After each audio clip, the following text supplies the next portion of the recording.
I'm from West Virginia, and I'm going to give you a little Southern love. I graduated from Columbia College. My husband graduated from the Citadel. So we've got some roots in common there. Thank you for being here today. You know, after 4 years of inflation and unmonitored spending and non-existent trade negotiations under the previous administration, I'm thrilled to have you and President Trump back at the helm to deliver on America First policies.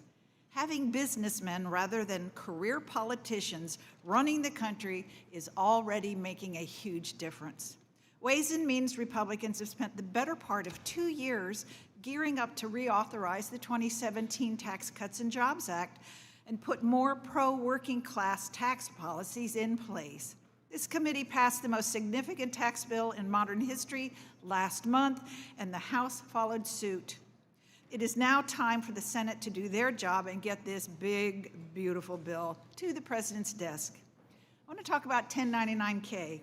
One of my top priorities in the tax package is to repeal the Democrats' absurd 1099-K threshold. Under the Biden administration, Democrats changed the time-tested standard of $20,000 in 200 transactions to $600 when determining whether a taxpayer receives a 1099-K or not. Before this committee, your predecessor acknowledged that this new threshold would be difficult to administer and to lead to the taxpayers' confusion. So instead of working with us to fix it, the Biden Treasury unconstitutionally delayed implementation and then changed the threshold to try and ease the taxpayers' confusion in the election year.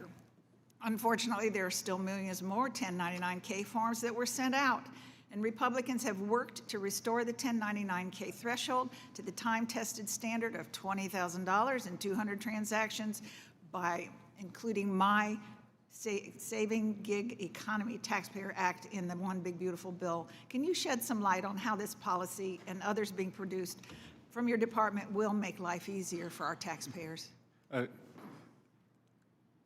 Representative, thank you for discussing these very important issues. As I said, I believe the underappreciated part of President Trump's economic plan is the deregulation. And what you were describing, the cutting back on paperwork, that putting thresholds at proper level is indeed deregulation, lower paperwork. And I think you correctly pointed out that the previous administration, I'm not sure that anyone ever signed the front of a paycheck or the back of a paycheck. I think they mostly received direct deposit from the U.S. government because they're always government employees. So if you have never made payroll, if you are not processing paperwork, you don't understand the costs that are inherent in this. If you are a small business person, if you are someone with a lawn care business, if you are someone, as you said, we have a completely new economy today with the gig economy. Whether it is Uber drivers, delivery people, the contract workers who work from home, in programming fields. So I think that it was tone deaf, completely tone deaf, for the nature of the new economy. You are so right. And I also want to voice my support for the ongoing trade negotiations that the President and you are working on. For too long, our trusted trade partners have quietly taken advantage of the United States. And I'm a firm believer that trade truly is the great equalizer and a powerful tool to bring the world together. However, sometimes the tool can be used effectively and not always with fairness. I'm particularly interested in the domestic steel industry.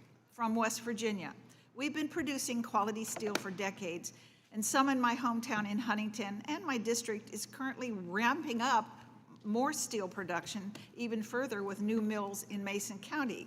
So I'm supportive of the Section 232 tariffs on steel that the President has pursued, and I'm eager to work together with the administration to ensure that a level playing field is also applied to the U.S.-UK economic prosperity deal.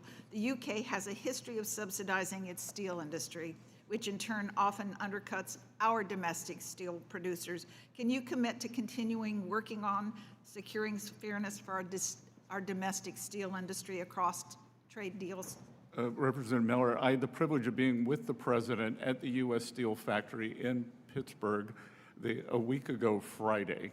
And I can tell you that the president's commitment to the U.S. steel industry is unwavering, that we are bringing back domestic production, and what we have seen, and one of the previous questions about is China a reliable partner, what we have seen during COVID since then is that there are strategic industries in the United States where we must have an industrial base.